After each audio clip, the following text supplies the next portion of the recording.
अस्सलाम वालेकुम and welcome to the show. नाज़रीन, मैं हूं असद नवीद और ये है कैपिटल स्पेशल। नाज़रीन, मुल्क में अगर पार्ट पॉलिटिक्स की बात की जाए तो इस वक्त जुडिशरी और एग्जीक्यूटिव ब्रांच में हमें writ of government and writ of law absent नजर आता है।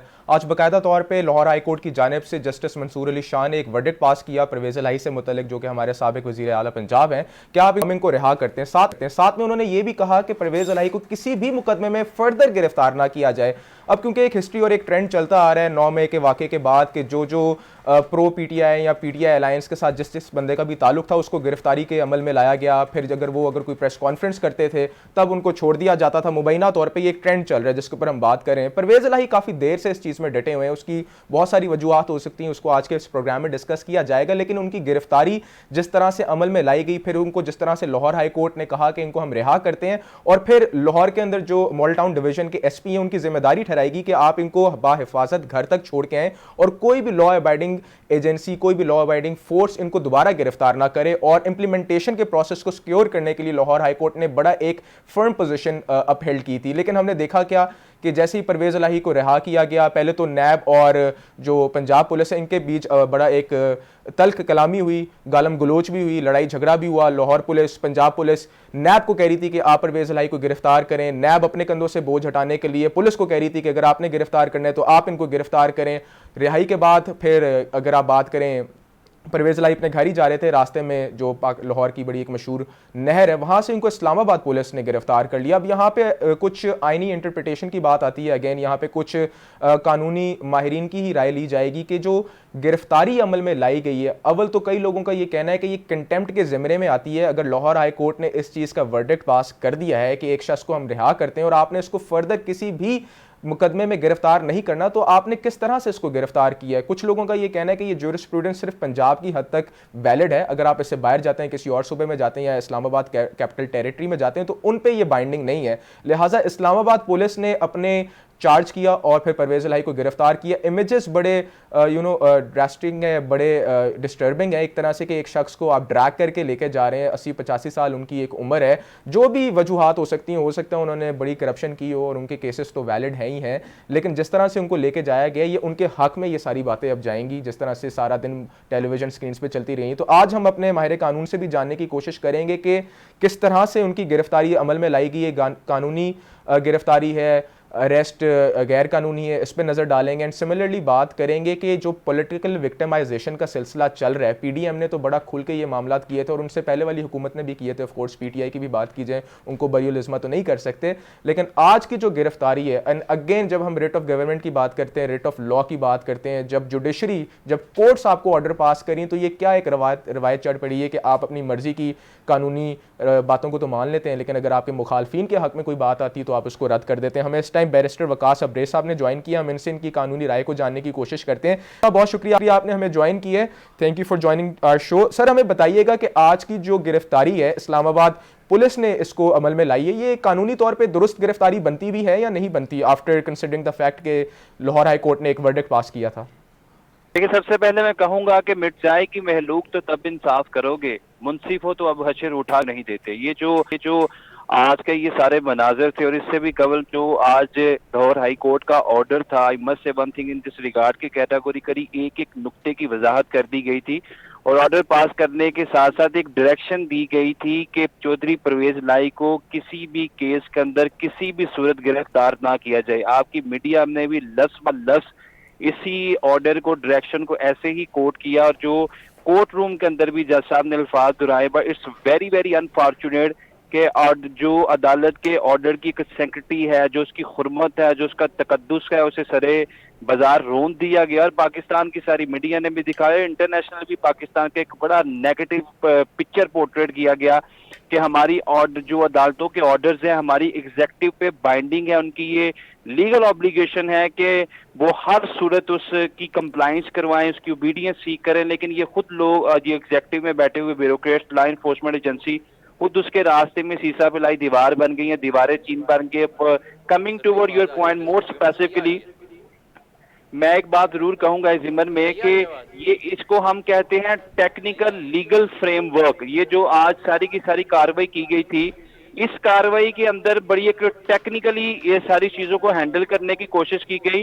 इस्लामाबाद पुलिस ने एक मुकदमे के अंदर जो जो 3 एमपीओ के तहत दर्ज किया गया था, उसमें पंजाब पुलिस की असिस्टेंस ली और ये चीज जाहिर करने की कोशिश की या डिपिक्ट की कि हम पे तो ये ऑर्डर बाइंडिंग नहीं था, because we are operating within the limits of Islamabad, और इस्लामाबाद की लिमिट्स के अंदर एक थाने की हदूद के अंदर या एक डिप्टी कमिश्नर का ऑर्डर था, उसको वायलेट किया गया और उसमें एक शख्स मुलव्वस था और वो पंजाब में इस वक्त घूम रहा है। और सर पंजाब आसान लफ्जों में इस्लामाबाद पुलिस पे ये वर्डिक्ट बाइंडिंग है या नहीं, आप अगर इसको थोड़ा रोशनी फरमाएं। इस्लामाबाद पुलिस पे ये वर्डिक्ट बाइंडिंग नहीं है। जो मैंने लफ्ज इस्तेमाल किया, टेक्निकल लीगल फ्रेमवर्क ऑप्ट किया गया, टेक्निकली नॉकआउट किया गया इस ऑर्डर के खिलाफ जाके, या इसकी वायलेशन कैसे की जाए जिसके जिमन पे इनके ऊपर कंटेम्प्ट ऑफ कोर्ट के चार्जेस भी इंपोज ना किए जाए। तो इन्होंने टेक्निकली खेला, लिहाजा इन पे लीगली ये बाइंडिंग नहीं था इन स्ट्रिक्टो सेंस।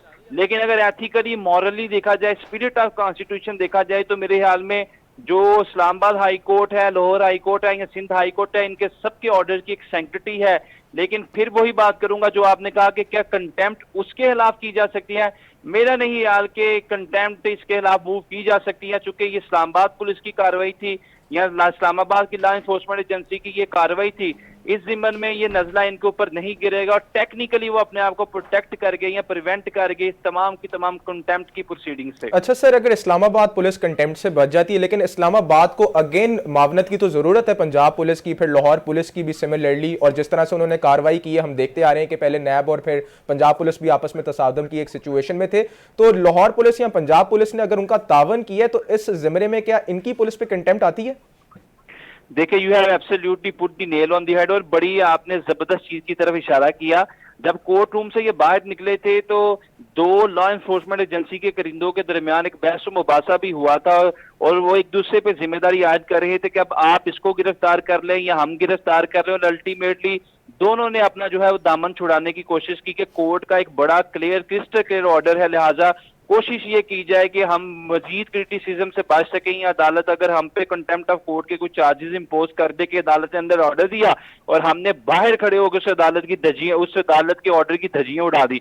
तो मैं ये समझता हूँ कि जो लोग भी इसमें जिन्होंने असिस्टेंस प्रोवाइड की है उनको कंटेम्प्ट के जिमन में धरा जा सकता है कि जब एक बड़ा क्लियर ऑर्डर था हाई कोर्ट का, जस्टिस अमजद रफीक का, और आपको कहा गया था कि आप किसी सूरत में गिरफ्तार ना करें, आप मुआवनत भी ना करते, अगर आपकी इस तरह की मुआवनत सीख की गई थी या रिक्वायर की गई थी किसी भी दूसरे सूबे की पुलिस की तरफ से, लॉ एनफोर्समेंट जस्टिस की तरफ से, then you need to proceed with the same code. आप अदालत के सामने आते और उससे बताते आके कि आपके ऑर्डर की कंप्लायंस के अंदर हमने तो उनको मुकम्मल तौर पे रिफ्यूजल दिया या डिनायल किया, लेकिन ये लोग जो है हम पे दरपेन, लिहाजा मैं ये समझता हूं कि ये इनकी हद तक तो कंटेम्प्ट इंपोज की जा सकती है कि आपको बिल्कुल उनके साथ कोई कोऑपरेशन, कोऑर्डिनेशन या कोलैबोरेशन नहीं करनी चाहिए थी in the presence of the order pass by the Lahore high court. लेकिन फिर मैं एक बात जरूर करूंगा कि पाकिस्तान के अंदर ये कोई एक नई रीत, नई रस्म या नई ट्रेडिशन नहीं है। It has become the order of the day in Pakistan and it's not hard nut to crack. ये कोई अब नई चीज नहीं है, अवाम भी इस चीज को जान चुकी है, हर खासो आम इस चीज से मुतला है कि जिस शख्स को भी आप धरना चाहें, जैसे भी उसको दबाना चाहे, माजी भी हमारा जो है माजी करीब के अंदर शहबाज शरीफ के खिलाफ भी ये किया गया, फिर हमजा शहबाज के खिलाफ मरियम नवाज, आज यही चीजें सारी खान साहब और इनके जितने इत्तेहादी हैं, इनके हारी हैं, इनके जो पैरोकार हैं, उनके खिलाफ की जा रही। मेरे हाल में अब ये सारे का सारा सिलसिला थमना चाहिए, रुकना चाहिए, अगर हम चाहते हैं कि हमारा जो जुडिशियल सिस्टम, लीगल सिस्टम और पॉलिटिकल सिस्टम पूरी दुनिया के सामने एक बायस मजाक और बायस तमस्सर ना बने, तो अल्टीमेटली ये जो पॉलिटिकल क्वार्टर्स हैं they have to make alignment on any specific point के जहां पे खड़े होके आइन की बालादस्ती और कानून की हाकिमियत को। बैरिस्टर साहब, मैं आपसे एक और सवाल लूंगा, उसके बाद सितार खान साहब की जानिब जाएंगे। मुझे सर ये बताइएगा कि परवेज इलाही की जो लीगल टीम है उनके पास अब लीगल ग्राउंड्स हैं क्या इस केस को कंटेस्ट करने के लिए? मोनिस इलाही का हमने बयान सुना, उन्होंने कहा कि मेरे वालिद को अगवा करके ले गए, तो क्या अब अगवा का मुकदमा बनाया जाएगा, वफाक को इसमें मुलव्वस किया जाएगा? लीगल ग्राउंड्स में कैसे बैटल कर सकते हैं? प्लस हमें ये बताएं कि अर्लीस्ट रिलीफ परवेज इलाही को क्या मिल सकता है? मंडे को जाके देखा जाएगा, अदालतें दोबारा खुलती हैं तब जाके कार्रवाई शुरू होगी। देखें, to be very honest, to be very candid on this point, गवाह शवा का पर्चा तो किसी पे नहीं दिया जाएगा। ये जो हमारी प्रैक्टिकल अप्रोच है, लीगल हमारा जो एक फ्रेमवर्क है। सेकेंडली एंड मोर इम्पोर्टेंटली, जो जस्टिस उमरता बंदयाल थे चीफ जस्टिस, उन्होंने तो कहा था कि रात को 12 बजे अदालतें खुली हैं और हम यहाँ पे महीने के 30 दिन 12 बजे तक बैठे हैं। और मैं हमेशा एक लीगल लैंग्वेज में बात करता हूँ, extraordinary measures can be taken into extraordinary circumstances. ये एक्स्ट्राऑर्डिनरी सर्कमस्टेंसेस हैं, गैर मामूली हालात हैं, कोर्ट के ऑर्डर की कहीं ना कहीं वायलेशन है, कंटेम्प्ट है, एक एम्बिगुअस जार्गन गैबरी सूरत हाल है, मुबहम सूरत हाल है। लिहाजा कल भी अगर इस्लामाबाद हाई कोर्ट चाहना चाहे, they can take the cognizance and jurisdiction of this case and they can adjudicate and decide this issue के किसी किस्म की कंटेम्प्ट हुई है नहीं। अच्छा, more specially coming to the second point, मोनेसलाई कौन सी बैटल लड़ सकते हैं? एक तो जो 3 MPO है या 16 MP है, वो कानून बड़ा वाजिया है। अगर कोई भी शख्स जो है अपनी तहरीर से, अपनी तकरीर से अवाम में इंतशार या नारकी को परवान चढ़ाता है या फितना फसाद दजलो फरेब की फजा को रियासत के अंदर जो है वो परवान चढ़ाता है, तो उस शख्स के अगेंस्ट आप 3 MPO या 16 MPO के खिलाफ कार्रवाई करें। 3 MPO में या 16 में डिफरेंस ये है कि 3 MPO में आप उसे नजरबंद कर सकते हैं उसकी वर्क प्लेस पे या उसके घर के ऊपर, और 16 MPO में लॉ इन्फोर्समेंट एजेंसी उसे अपनी कस्टडी में डिटेन कर सकती है या हिरासत में ले सकती है। मैं ये समझता हूं कि ये मुकदमा बिल्कुल जो है वो एग्जिस्ट नहीं करेगा। क्यों? कि एक शख्स 1 महीने से ज्यादा बिहाइंड द बार था, उसकी कौन सी ऐसी तकरीर है, कौन सी ऐसी तहरीर है, कौन सी ऐसी इंटेंशन आपने देख ली कि वो जेल से बाहर आएगा, वो खून खराबा करेगा, वो इंतशार फैलाएगा, वो नार की वो जलाओ गिराओ और इस तरह की कार्रवाई करेगा। तो आई ठीक है, स्ट्रॉन्ग ग्राउंड्स मौजूद नहीं है बैरिस्टर साहब। बिल्कुल आप हमारे साथ ही रहे। सितार खान साहब, आपकी जानिब जाऊंगा। आज आपने टेलीविजन स्क्रीन पे देखा होगा और बड़ा, मेरे लिए तो ये विजुअल्स वाकई एक्सेप्टेबल नहीं है। ठीक है, एक शख्स ने मनी लॉन्ड्रिंग भी की होगी, करप्शन भी की होगी, लेकिन अदालत हुक्म देती है, जुडिशरी हुक्म देती है, आपकी जो एग्जीक्यूटिव ब्रांच है उसके ऊपर उस पर अमल दरामद नहीं करती। 80-85 साल के बंदे को आप घसीट के लेके जा रहे हैं इन अदर टर्मिनोलॉजीज। कैसे देखते हैं आज की इस पूरी कार्रवाई को सर आप? ये वकास ने अभी कहा है कि टेक्निकली वो खेल खेल गए हैं कि कंटेम्प्ट से बचा जाए, इसलिए इस्लामाबाद पुलिस को उन्होंने किया। अब सवाल यहाँ पे पैदा होता है कि पहले से, इसका मतलब है कि पहले से ही ये फैसला हो चुका था कि अदालत का कोई भी फैसला आएगा ना, हमने चौधरी परवेज़ अली को चुकना है।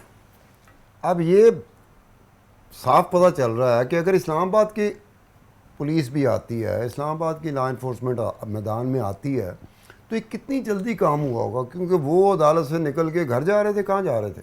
अपने घर ही जा रहे थे। बिल्कुल अपने घर ही जा रहे थे। तो कितना वक्त उन्होंने कंज्यूम किया होगा, कितना वक्त लगा होगा अदालत से या जेल से या हवालात से अपने घर पहुंचने का। उसके दरमियान इस्लामाबाद पुलिस आ गई। इसका मतलब है कि बहुत देर पहले ये फैसला हो चुका होगा कि अगर ये सूरत हाल बनी तो फिर हम ये करेंगे। ऑप्शन एक नहीं होगी, स्टेट के पास, हुकूमत के पास एक से ज़्यादा ऑप्शन होंगी कि अगर अदालत का फैसला इस तरह का आता है तो फिर हमने क्या करना है, अगर अदालत का फैसला इस तरह का आता है तो फिर हमने क्या करना है। एक बात तय है कि परवेज़ इलाही को छोड़ना नहीं है हमने। अब सवाल मेरा ये है कि परवेज़ इलाही ने आखिर क्या किया है जो परवेज़ इलाही को नहीं छोड़ा जा रहा। अगर थोड़ा सा बारीकियों से देखा जाए तो ये सब कुछ तो खुद पीटीआई का जो सरबराह इमरान खान के साथ नहीं हुआ, जो परवेज़ इलाही के साथ हो रहा है, या पीटीआई के किसी भी रहनुमा के साथ ये नहीं हुआ जो परवेज़ इलाही के साथ हो रहा है।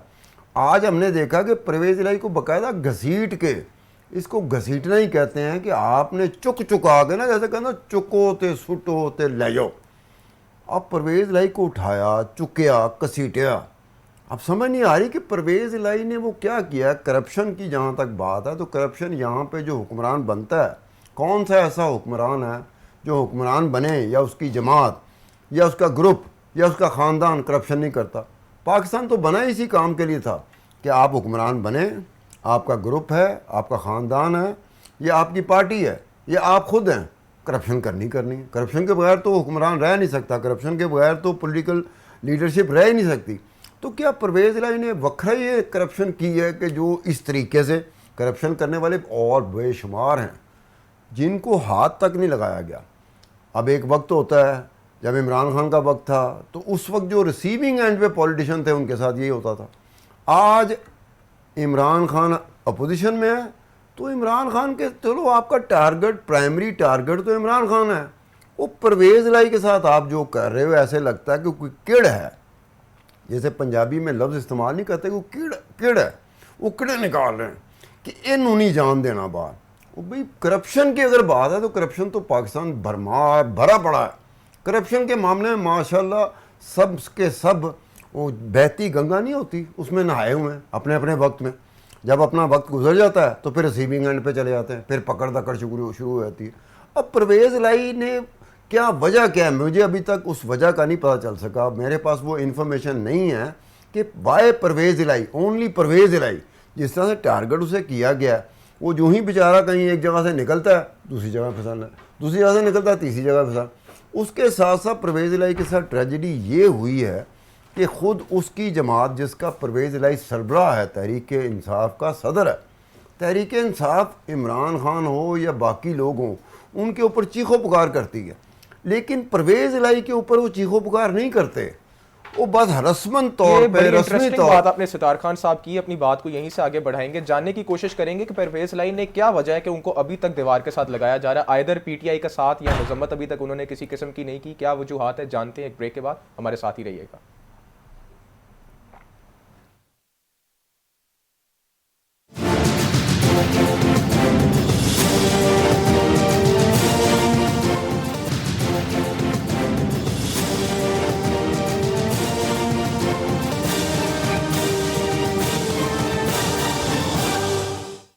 Once again a very warm welcome back to the show viewers. और सवाल $100 मिलियन का जो सवाल है वो यही है कि चौधरी परवेज़ इलाही जो कि सदर हैं पाकिस्तान तहरीक इंसाफ के, आखिरकार उनका कसूर किया जो उनको इतना दीवार के साथ लगाया जा रहा है। सितार खान साहब ने बड़ा राइटली पॉइंटेड क्वेश्चन यहाँ पे पूछा, उन्हीं से जवाब जानने की कोशिश करते हैं। सर हमें ये बताएंगे परवेज़ इलाही ने क्या अभी तक मजम्मत नहीं की किसी चीज़ की, या पार्टी से अलहदगी का ऐलान नहीं किया? मैं देख रहा था कि ऑन अब्बास जो है उन्होंने पार्टी से अलहदगी का ऐलान कर लिया जैसे ही परवेज़ इलाही की गिरफ्तारी दोबारा अमल में लाएगी। तो जो शख्स गिरफ्तारी से बचना चाहता है या तो वो पार्टी से अलहदा हो जाए, या मजम्मत कर ले, या प्रेस कॉन्फ्रेंस कर ले। यही वजह है परवेज़ इलाही साहब अभी तक अंदर है। परवेज़ इलाही के साथ एक साथ ही ना, मुझे लगता है कि बहुत सारी ट्रेजिडीज जो थी ना, वो एक साथ ही उन्होंने जंप इन किया और एक साथ ही परवेज़ इलाही पे आ गए। अब जो तहरीक इंसाफ का साथ देना है, परवेज़ इलाही तो जुम्मा 8 दिन हुए थे जब उन्होंने इमरान खान का साथ, जिसे कहते हैं ना साथ देना, वो भी साथ इस चक्कर में दिया था कि वज़ीर आला बन रहे थे वो। अब परवेज़ इलाही साहब से पहले जो जुड़े हुए थे, पीटीआई के साथ जुड़े हुए थे, जो पीटीआई की हुकूमत में मुमताज़ शख्सियतें बन चुकी हुई थी, कलीदी ओहदों पर, सियासी ओहदों पर फायज थे, उनको तो कुछ नहीं कहा जा रहा। वजह क्या है कि वो इमरान खान को छोड़ चुके हैं, इसलिए उनको कुछ नहीं कहा जा रहा। और परवेज़ इलाही को ऐसे जैसे कि इमरान का जो प्रॉब्लम बना है वो परवेज़ इलाही की वजह से बना है। अच्छा, मोनस इलाही साहब का यहाँ बड़ा क्वेश्चन लोग करते हैं कि मोनस इलाही साहब खुद मुल्क से बाहर हैं, वालिद उनके 80-85 साल के, उन्होंने अपने बाप पे प्रेशर बिल्ड ऑन किया कि भाई अब PMLQ में हमारे लिए कोई जगह नहीं है। चौधरी शजात बेशक हमारे चाचा लगते हैं, ताया लगते हैं, जो भी लगते हैं, लेकिन उनके साथ अब हमारा पॉलिटिकल अलायंस नहीं हो सकता, लिहाजा यही हमारे पास एक मौका है और यही हमारे पास एक कॉरिडोर है, पाकिस्तान तहरीक इंसाफ यहीं पर सर्वाइव करें, जिए मरें, जो करना PTI में करें। ऐसा ही है? ऐसी बात मुकम्मल तौर पर नहीं है। ये चौधरी ख़ानदान की कुछ चीज़ें हैं। चौधरी ख़ानदान आपस में जिस तरह से जुड़े हुए थे, शायद इनको नज़र न लग गई हो कि विदन दी फैमिली कुछ डिस्प्यूट ऐसे उठे जो एक ऐसी स्टेज पर आ गए कि आपके सामने उसके नतायज आपके सामने आना शुरू हो गए। ये विदन दी फैमिली हुआ। विदन दी फैमिली कुछ चीज़ें होती हैं ना, आपकी फैमिली में भी होंगी, मेरी फैमिली में भी होंगी, हर फैमिली में भी होंगी, लेकिन एक वक्त आता है कि वो अपनी जड़ें मजबूत कर लेती हैं। वो चीज़ें जो डिस्प्यूट्स होते हैं, ये डिस्प्यूट्स की वजह से एक तरफ तो आप सियासी तौर पे रख लें कि एक आपको रास्ता नज़र आ रहा है सियासी तौर पे कि ये रास्ता हमने अपनाना है, दूसरी तरफ फैमिली डिस्प्यूट बन जाता है। अब ये दो चीज़ें मिल जाती हैं जिसकी वजह से इस तरह का होता है। लेकिन बात फिर वहीं पर आ जाती है कि मोनस इलाही को थोड़ा सोचना चाहिए। आपने अपने बातें करते हुए कोई 135 दफ़ा कहा कि 80-85 साल उनकी उम्र है। आपको अगर एहसास है कि चौधरी परवेज़ इलाही 80-85 साल का हो चुका हुआ है, उसके साथ ये नहीं होना चाहिए। तो मोनस इलाही को अपने बाप का ज़रा भी ख्याल नहीं है कि मेरा बाप 80-85 साल का है। अगर कोई पी, जिसे हम कहते हैं ना कि पी काटनी हो, तो फिर मोनस इलाही साहब आप मैदान में जंप इन कर जाएं। आप तो जवान हैं, आप तो बहुत सारी चीज़ें कर सकते हैं, अपने बाप को बचा लें।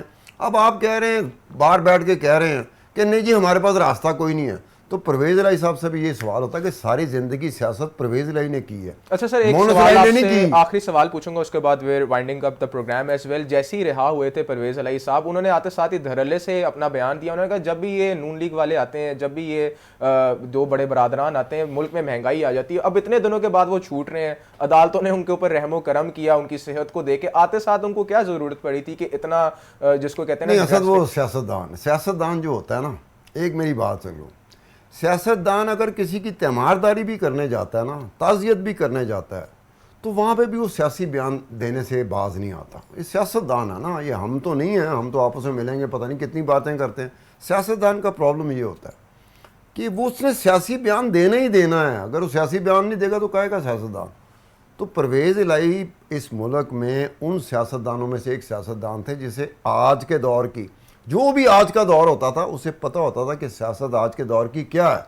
लेकिन इस एक वक्त में एक ऐसा फैसला जो आज के दौर का, एक तरफ देखा जाए तो आज के दौर का ही फैसला लगता है, लेकिन दूसरी तरफ देखा जाए तो ऐसे लगता है जैसे परवेज़ इलाही साहब माजी में आज के दौर के फैसले करते रहे, लेकिन आज उन्होंने आज के दौर का फैसला नहीं किया। और पता नहीं किस रहमो करम पे चले गए, किस उस चीज़ पे चले गए जिनका हमसे ज़्यादा चौधरी परवेज़ इलाही को ख़ुद भी अंदर से दुख ज़रूर होगा कि औरों ने तो करना ही करना होता है, गैरों ने करना होता है, वो इंतज़ार करते हैं, उन्होंने तो करना ही करना है। ये अपनों ने मेरे परवेज़ इलाही को अंदर से जो दुख लगा होगा वो अपनों का भी लगा होगा, उन्होंने मेरे साथ क्या किया। जो आपका मुखालिफ होता है ये साथ, यार जब आपका वक्त आता है, जब आप वज़ीर आला होते हैं या आप हुक्मरान होते हैं, तो आप अपने मुखालफों के साथ यही कर रहे होते हैं। जब मुखालिफ आएंगे तो वो आपके साथ वही करेंगे। बहुत शुक्रिया और बड़ा इंटरेस्टिंग एनालिसिस सितार खान साहब ने नाज़रीन के आगे। और हमेशा से मैं ये कहता हूँ कि पाकिस्तान की politics is just not politics, it is power politics. और जो शख्स इक़्तिदार में होता है, जो शख्स पावर कॉरिडोर्स में होता है, असल में तमगा उसके हाथ में ही होता है। हमें दीजिए इजाज़त, आने वाले दिनों में देखेंगे पाकिस्तान की सियासत क्या नया रंग उधारती है।